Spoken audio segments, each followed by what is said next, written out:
भवन्तु सुखिनः सर्वे सन्तु निरामयाः सर्वे भद्राणि पश्यन्तु मा कश्चित् दुःखभाग् भवेत् मा कश्चित् दुःखभाग् भवेत्। ओम। नमस्कार, इंडिया टीवी में आप सभी का स्वागत है।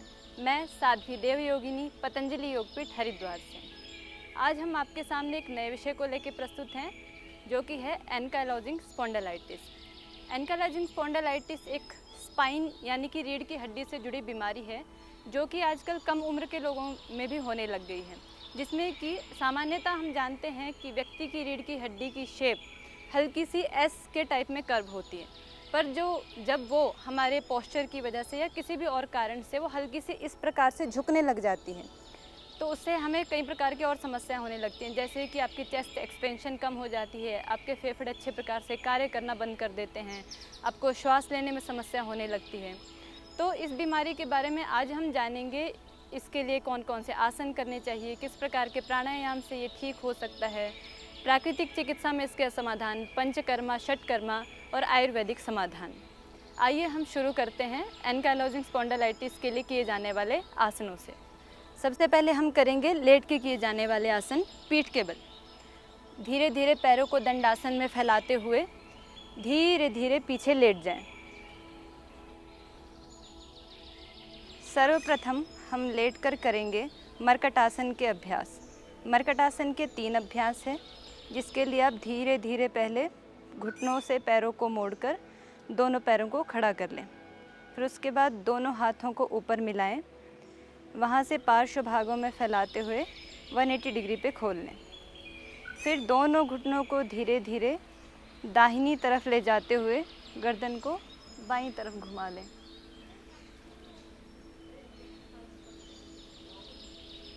घुटनों का पूरा स्ट्रेच राइट तरफ रहेगा और गर्दन का पूरा स्ट्रेच लेफ्ट साइड। 5 से 10 सेकंड इसी में रुककर धीरे धीरे हम वापस आएंगे।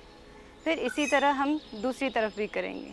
घुटनों को धीरे धीरे मोड़ते हुए ले जाएंगे हम बाईं तरफ यानी कि लेफ़्ट साइड, और गर्दन को धीरे धीरे लेके जाएंगे राइट साइड। अगर रुकने का अभ्यास ना हो तो काउंटिंग के साथ कोशिश करें।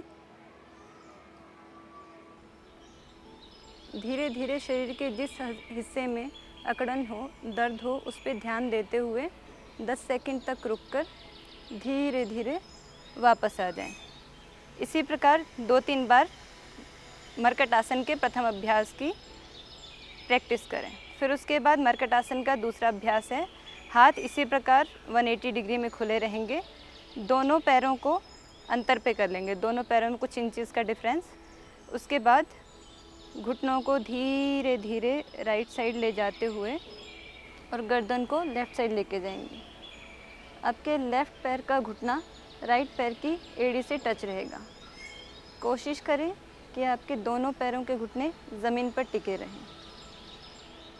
गर्दन को पूरा दूसरी साइड घुमाएं।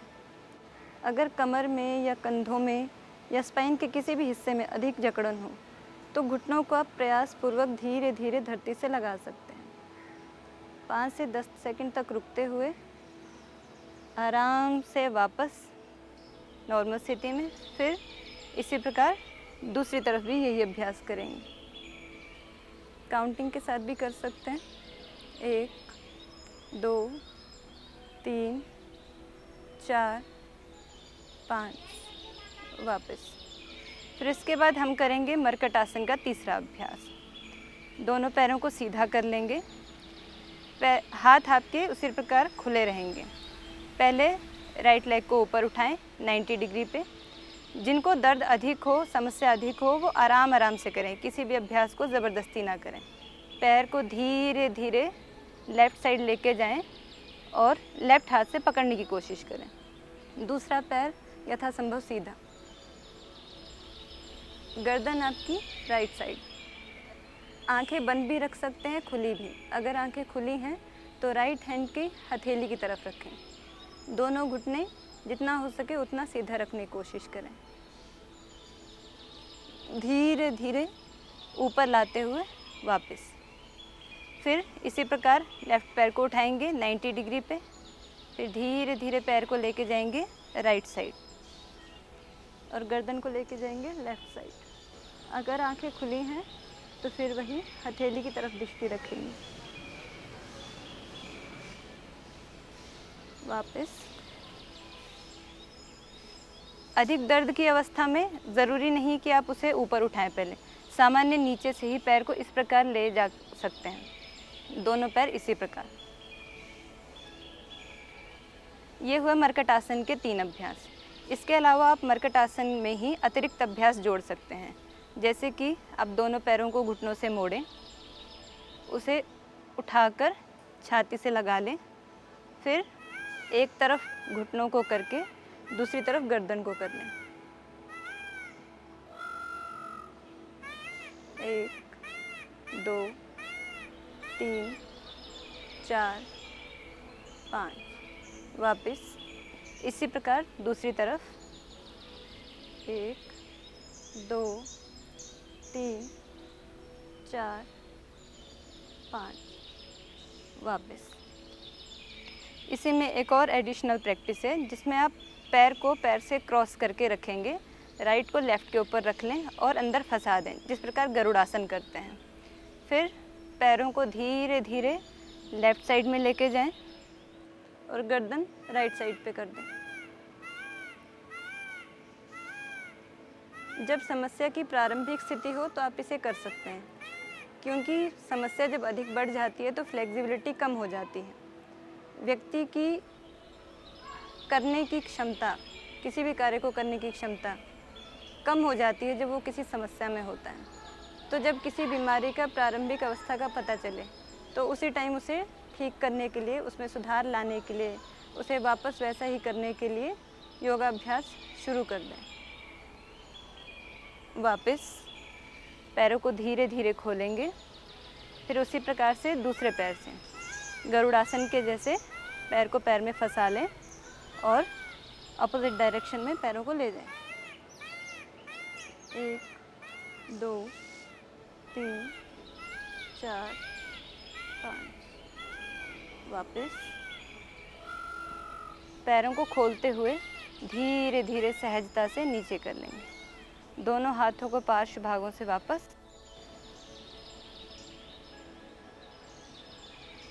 5 सेकंड तक शवासन में रुकते हुए धीरे धीरे श्वासों की गहराई पे ध्यान देते हुए शरीर को विश्राम प्रदान करेंगे।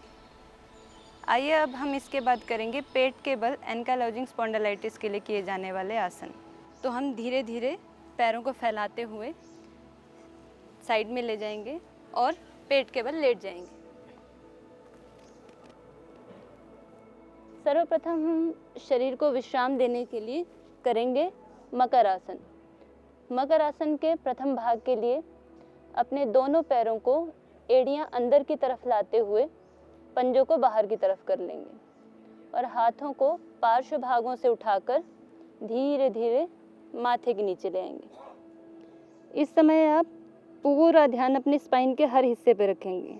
हमारी स्पाइन में टोटल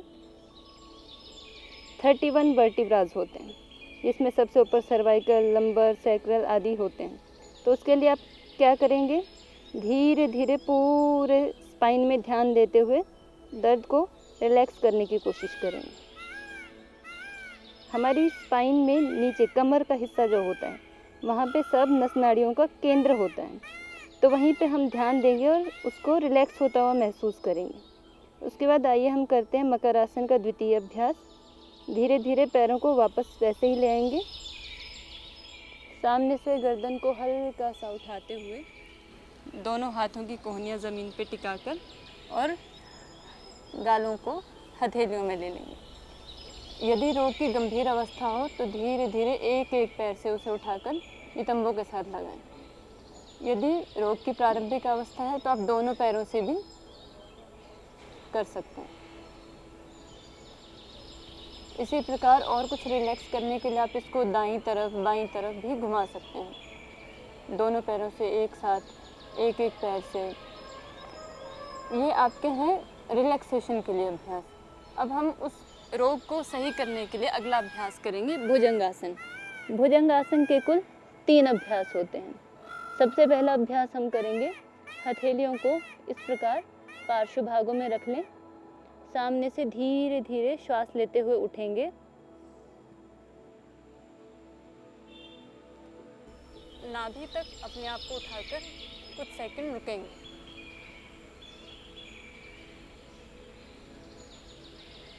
धीरे धीरे वापस फिर एक बार करेंगे।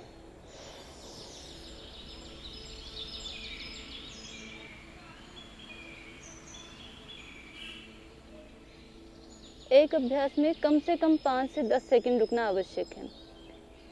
अगर बीमारी बहुत सीवियर कंडीशन में है तो आप अपने हिसाब से यथासंभव जितना हो सके उतना करें, पर अगर अभी प्रारंभिक अवस्था है तो आप उसे जितना समय है उतना समय दें, तो रोग के जल्दी ठीक होने के 99% चांसेस।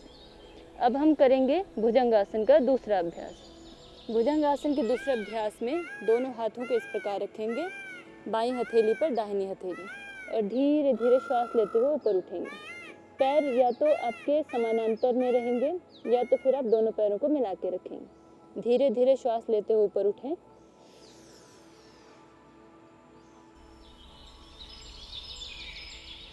कंधों को आगे की तरफ ना झुकाएं, उन्हें पूरा स्ट्रेच रखें और गर्दन जितनी हो सके उतना पीछे।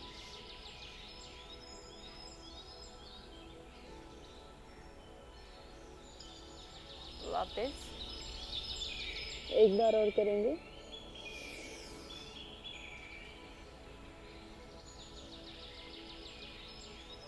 वापस।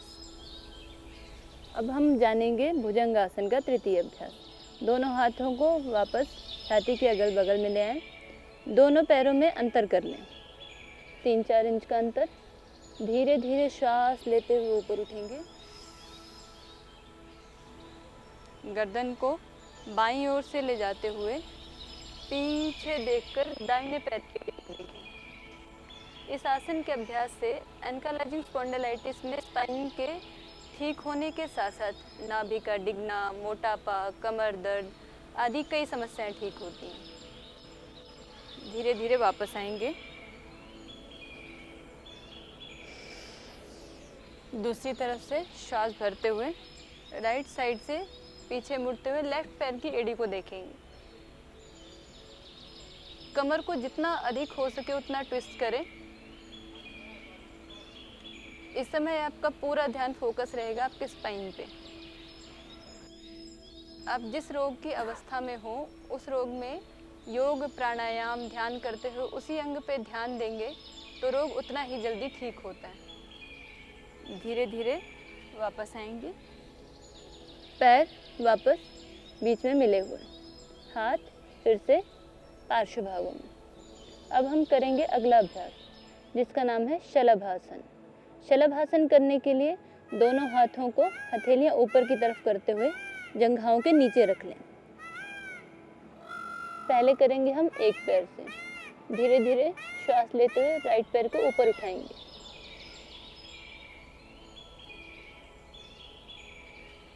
धीरे धीरे वापस, फिर लेफ्ट पैर से,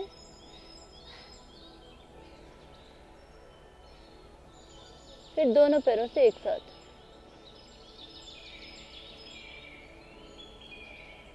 वापस। अब दोनों हाथों को पीछे बांध लेंगे और श्वास भरते हुए हाथों पैरों को दोनों को उठाएंगे।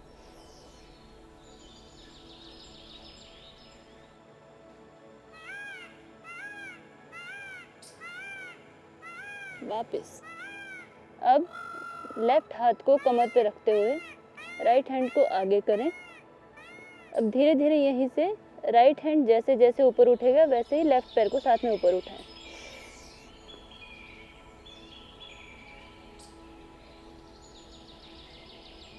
इसी तरह दूसरी ओर से।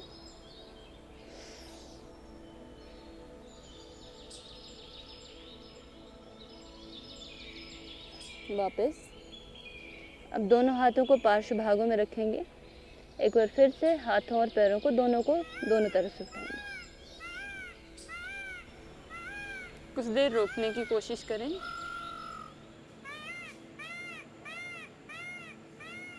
यह आसन आपकी स्पाइन के साथ साथ नाभि धरण के लिए बहुत अच्छा है। आपकी एकाग्रता के लिए, संतुलन के लिए, मणिपुर चक्र के लिए। वापस अब कुछ सेकंड मकर आसन में विश्राम करेंगे। शरीर को ज़बरदस्ती कोई अभ्यास ना कराएं। धीरे धीरे उसे उसमें ढालते हुए शरीर का अभ्यास बनाएं।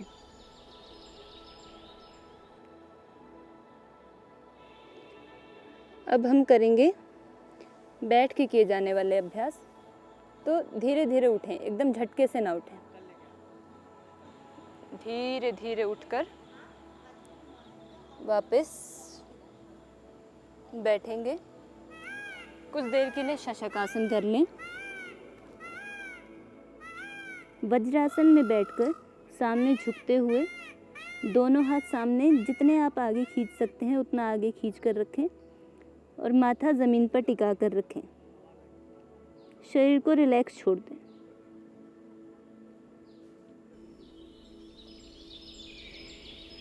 धीरे धीरे हाथों को उठाते हुए पार्श्व भागों से नीचे कर दें। अब हम आगे करेंगे आपके कंधों को और पूरे स्पाइन को फ्री करने के लिए उष्ट्रासन का अभ्यास। उष्ट्रासन का अभ्यास दो प्रकार से किया जाता है, एक पूर्ण उष्ट्रासन और एक अर्धोष्ट्रासन। समस्या की स्थिति में हम अर्धोष्ट्रासन करते हैं। तो आइए जानें कैसे करेंगे उष्ट्रासन का अभ्यास। सबसे पहले वज्रासन में बैठ जाएं। वज्रासन की स्थिति, ये जो दोनों पैर इस प्रकार से खुले रहते हैं, इसे कहते हैं दंडासन। दंडासन से धीरे धीरे पैरों को मोड़ते हुए कोशिश करें राइट साइड से ले जाएं। धीरे धीरे दोनों पैरों पर बैठ जाएं। आपकी एड़ियाँ इस प्रकार रहेंगी और पैरों के पंजे इस प्रकार।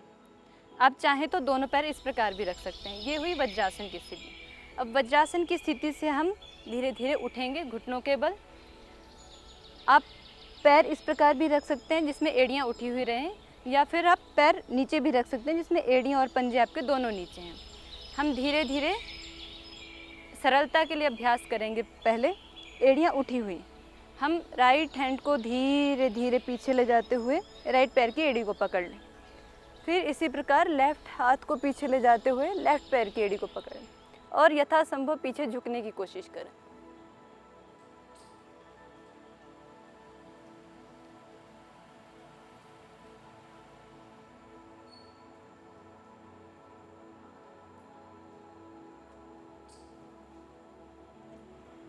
धीरे धीरे आसन को वापस सहज अवस्था में लाएं।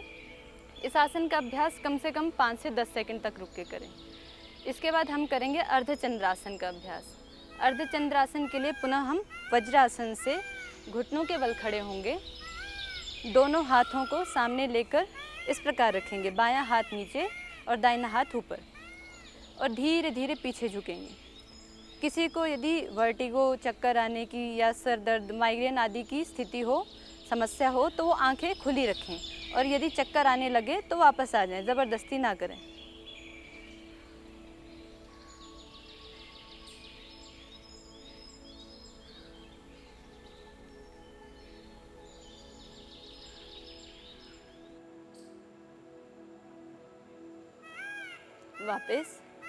वापस आकर वज्रासन में बैठ जाएंगे। यदि कोई समस्या हो तो धीरे धीरे हम फिर से शशकासन की स्थिति लेंगे।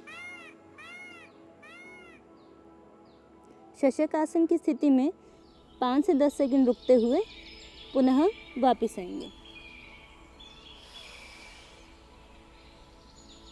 अब हम बैठेंगे सुखासन में, सिद्धासन या फिर पद्मासन। यथासंभव जैसे आप जिस प्रकार सुविधा हो उस प्रकार बैठ सकते हैं। तो इस प्रकार हमने जाना एंकाइलोजिंग स्पॉन्डिलाइटिस के लिए किए जाने वाले आसनों का समूह। अब हम जानेंगे इसी के लिए किए जाने वाले प्राणायाम का अभ्यास। प्राणायाम का अभ्यास जानने से पहले ये ज़रूरी है कि हम जानें एंकाइलोजिंग स्पॉन्डिलाइटिस होने की वजह से हमें क्या क्या समस्याएं आती हैं।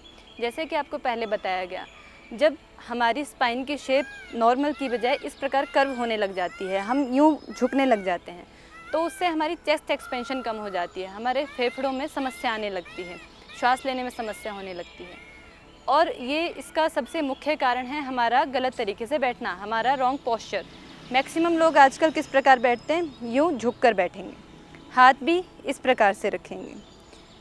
तो इस प्रकार के गलत पोस्चर के कारण हमारी रीढ़ यानी स्पाइन की शेप धीरे धीरे चेंज होने लग जाती है। हम जिस प्रकार का अभ्यास करेंगे हमारी रीढ़ उसी प्रकार से ढलने लग जाएगी।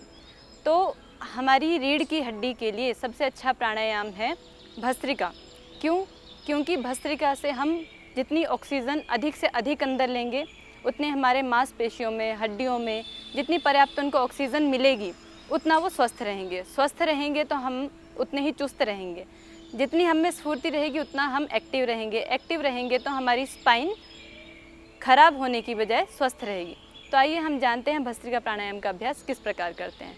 सबसे पहले हम दंडासन से सुखासन, सिद्धासन या पद्मासन किसी भी आसन में बैठ सकते हैं। हम बैठेंगे पद्मासन में। आपको तीनों प्रकार के आसन बता देते हैं। दोनों पैर दंडासन में रख के सामान्य, जिसे पालथी कहते हैं, सभी लोग जानते हैं पालथी मारना किसे कहते हैं। ये हुआ सुखासन का अभ्यास। इसी से अगर हम जाने सिद्धासन का अभ्यास, तो हम दोनों पैरों को धीरे धीरे मोड़ते हुए लेफ़्ट पैर को नीचे रखेंगे और राइट पैर को इसी के ऊपर, एड़ी के ऊपर एड़ी, टखने के ऊपर टखना रखते हुए, ये हुआ सिद्धासन का अभ्यास। किसी भी आसन के साथ मुद्रा का अभ्यास किया जाए तो वो अधिक जल्दी सिद्ध होता है। हम करेंगे अभ्यास पद्मासन में। पद्मासन के लिए राइट पैर को लेफ़्ट पैर पे रख लें और लेफ़्ट को उठा के राइट पैर के घुटने पे या जंघा पे रख दें। ये हुआ पद्मासन का अभ्यास। हाथों की हम मुद्रा रखेंगे ज्ञान मुद्रा, इस प्रकार। ज्ञान मुद्रा दोनों घुटनों पे स्थित कर लें। लंबी गहरी श्वास भरते हुए आइए करते हैं भस्त्रिका प्राणायाम का अभ्यास।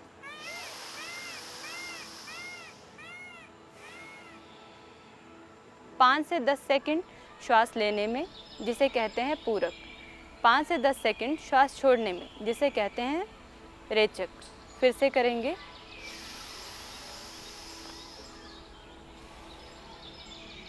कोशिश करें जब श्वास लें, प्राणायाम करें तो चेहरे के हाव भाव न बिगड़ें। कुछ लोग प्राणायाम करते वक्त यूं माथा सिकोड़ लेते हैं, इस प्रकार न करें। चेहरे के भाव एकदम सहज सामान्य।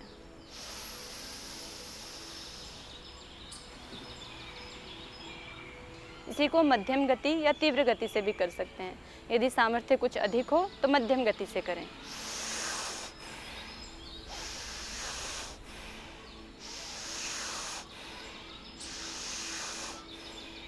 और तीव्र गति से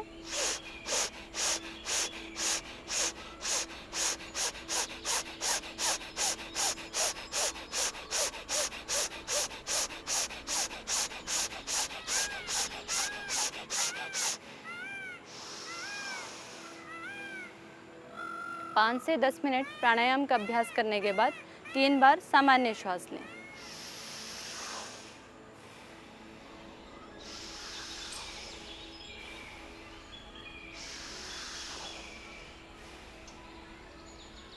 ये इसलिए ताकि आपके शरीर के ऑर्गन्स, जिनको प्राणायाम का अभ्यास प्रारंभिक है, स्टार्टिंग की स्टेज है, वो वापस नॉर्मल कंडीशन में आ जाएं। अब हम करेंगे अगला प्राणायाम, जिसका नाम है अनुलोम विलोम प्राणायाम। तो अनुलोम विलोम प्राणायाम हमारे संपूर्ण शरीर के नस नाड़ियों को, हड्डियों को, मस्तिष्क की कोशिकाओं, न्यूरॉन्स को, सबको स्वस्थ रखने में सहायक है। यह एक प्राणायाम का संपूर्ण रूप है। आप कोई और प्राणायाम ना भी कर पाएँ, आपको समय ना मिले, तो आप अनुलोम विलोम प्राणायाम करके भी सब, एक तरह से कहें कि सबकी पूर्ति कर सकते हैं। तो आइए अब हम जानते हैं कि अनुलोम विलोम प्राणायाम किस प्रकार किया जाता है। दोनों हाथों से हम करेंगे वायु मुद्रा का अभ्यास। वायु मुद्रा के लिए आपकी कनिष्ठा अंगुली को हम मोड़ते हुए लगाएंगे अंगूठे के मूल में।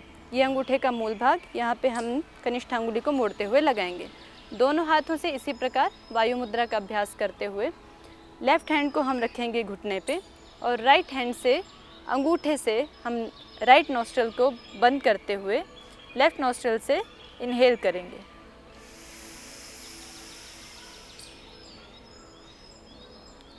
अब धीरे धीरे अपनी मध्यमा अंगुली को बाईं नासिका पे रखते हुए राइट साइड से एक्सहेल करेंगे। फिर इसी तरफ से फिर से श्वास लेते हुए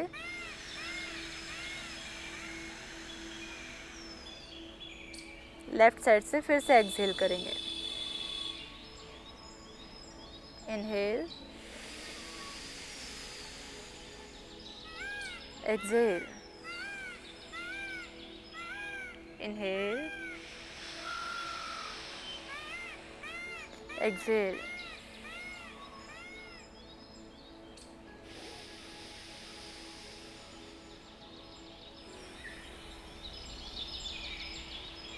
इसी प्रकार आप 5-10 मिनट से लेकर आधे घंटे तक अनुलोम विलोम का अभ्यास कर सकते हैं। तो इस प्रकार हमने जाना एंकाइलोजिंग स्पॉन्डिलाइटिस के लिए किए जाने वाले प्राणायाम। अब आगे हम जानेंगे आयुर्वेदिक औषधियाँ। आयुर्वेदिक औषधियों में आपकी हड्डियों के लिए, शरीर की सब हड्डियों के लिए, और स्पाइन हमारे शरीर का बेस होता है, इसलिए मेन फोकस उस पर किया जाता है। अब हम जानते हैं कि आयुर्वेद में इस समस्या के लिए क्या क्या समाधान है। आयुर्वेद की औषधियों में आप इसके लिए प्रयोग कर सकते हैं चंद्रप्रभावटी, अश्वशिला, जिसमें कि अश्वगंधा और शिलाजित दोनों का मिश्रित उपयोग है, और गिलोय। गिलोय का रस आप सुबह 2 घूंट या फिर गर्म पानी में मिला के प्रतिदिन ले सकते हैं। एलोवेरा, एलोवेरा का भी स्वरस आप प्रयोग कर सकते हैं। विषतुंदक वटी। आयुर्वेद में इस प्रकार की औषधियाँ हैं जो आप प्रयोग करके इस रोग से निजात पा सकते हैं। अब हम करेंगे कुछ सूक्ष्म व्यायामों का अभ्यास, जिससे कि आपकी स्पाइन से लेके कंधे, बाजू सब मजबूत होने से लेके रिलैक्स भी हो जाते हैं। आप करेंगे सबसे पहले हाथों के सूक्ष्म व्यायाम। दोनों हाथों को सामने इस प्रकार खोल लें, दोनों हाथों की अंगुलियों को धीरे धीरे खोलें और बंद करें इस प्रकार,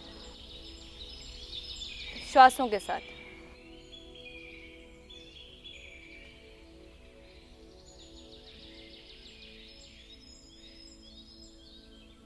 अब दोनों हाथों की मुट्ठियों को कसकर बंद कर लें। अंगूठा हथेलियों के अंदर बंद रहेगा। दोनों हाथों को आगे से मिला लें। दोनों हथेलियों को धीरे धीरे घुमाते हुए पहले बाहर की तरफ, गिनती के साथ इसका अभ्यास कर सकते हैं। 1, 2, 3, 4, 5। अब अंदर की तरफ इसी का अभ्यास करेंगे। 1, 2, 3, 4, 5। अब इसके बाद हम सूक्ष्म व्यायाम का अभ्यास करेंगे कंधों के लिए। दोनों हाथों को फिर से सामने उठा लें, हथेलियों को मोड़कर धीरे धीरे कंधों की तरफ लेके आएं। अब धीरे धीरे हम दोनों हाथों को इस प्रकार गोलाई में घुमाते हुए पीछे से सामने की ओर लाएंगे। श्वासों के साथ अभ्यास करेंगे।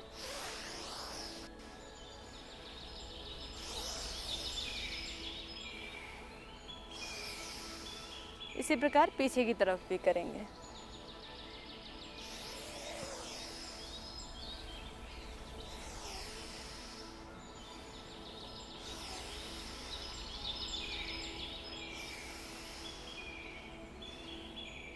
अगला सूक्ष्म व्यायाम का अभ्यास है। आप दोनों हाथों को सामने लाकर इस प्रकार दोनों कोहनियों से पकड़ लें। हाथों को सर से पीछे ले जाते हुए पहले हाथ को राइट साइड खींचेंगे, स्ट्रेच करेंगे। श्वास को वहीं रोक के रखेंगे, कुछ सेकंड होल्ड करके रखेंगे। फिर धीरे धीरे वापस ऊपर लाते हुए दूसरी तरफ खींचेंगे। कुछ सेकंड होल्ड करके रखें। वापस दूसरी तरफ, फिर से वापस बीच में दूसरी तरफ। धीरे धीरे हाथों को नीचे ले। अब हाथों को इसी प्रकार घुटनों पर रखे हुए कंधों को गोल गोल घुमाएंगे।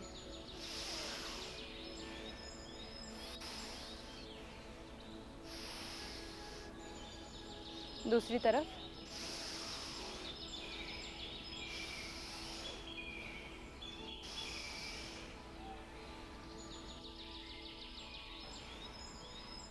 तो अभी तक हमने जाना एंकाइलोजिंग स्पॉन्डिलाइटिस के लिए किए जाने वाले यौगिक अभ्यास, प्राणायाम, आयुर्वेदिक औषधि और सूक्ष्म व्यायाम। अब हम जानेंगे इसके लिए प्राकृतिक चिकित्सा। जैसे कि आप जानते हैं, इसमें आपके स्पाइन के हिस्से की जकड़न रहती है, उसमें वात रहता है। तो वात यानी वायु। जब आपकी हड्डियों में वायु विकार आने लगता है, उसमें वात स्पेस बनाने लगती है, तो आपकी हड्डियों में दर्द शुरू हो जाता है। तो उसके लिए आप एनिमा लें, प्रतिदिन एनिमा लें। उससे आपके शरीर से वायु विकार, जितने अतिरिक्त वायु आपके शरीर के लिए आवश्यकता नहीं होती है, वो सारी बाहर निकल जाती है। सामान्य जल से, रूम टेम्परेचर वाले पानी से बस्ती लें, यानी कि एनिमा लें। प्राकृतिक चिकित्सा में और षटकर्म आदि में मिलाएं तो पोटली मसाज जिसे कहते हैं वो आप ले सकते हैं। अभ्यंग आप कर सकते हैं। प्रतिदिन आप किसी वेलनेस सेंटर पे ना जा सकें तो आप घर पे ही पोटली मसाज या बालू का मसाज, अभ्यंग, प्रतिदिन मालिश या फिर पीड़ानिल तेल से आप मसाज कर सकते हैं। आपके पास पीड़ानिल तेल भी उपलब्ध ना हो पाए तो आप क्या करें, पीड़ांतक क्वाथ में लहसुन को पकाकर उसी से मसाज करें, उससे आपको दर्द में काफ़ी राहत मिलेगी। तो ये हुई प्राकृतिक चिकित्सा और षटकर्म। अब अंत में हम जानेंगे इसी के लिए एक्यूप्रेशर का अभ्यास। एक्यूप्रेशर के लिए जैसे कि हम जानते हैं हमारे हाथों में और दोनों पैरों में हमारे शरीर के सभी अंग प्रदर्शित होते हैं, रिफ्लेक्ट होते हैं। हमारे शरीर की सभी नसें हमारे हाथों और पैरों से होकर गुजरती हैं। तो हम जिस प्रकार हाथों और पैरों के पॉइंट्स दबाते हैं वो हमारे संपूर्ण शरीर को निरोग रहने में मदद करते हैं।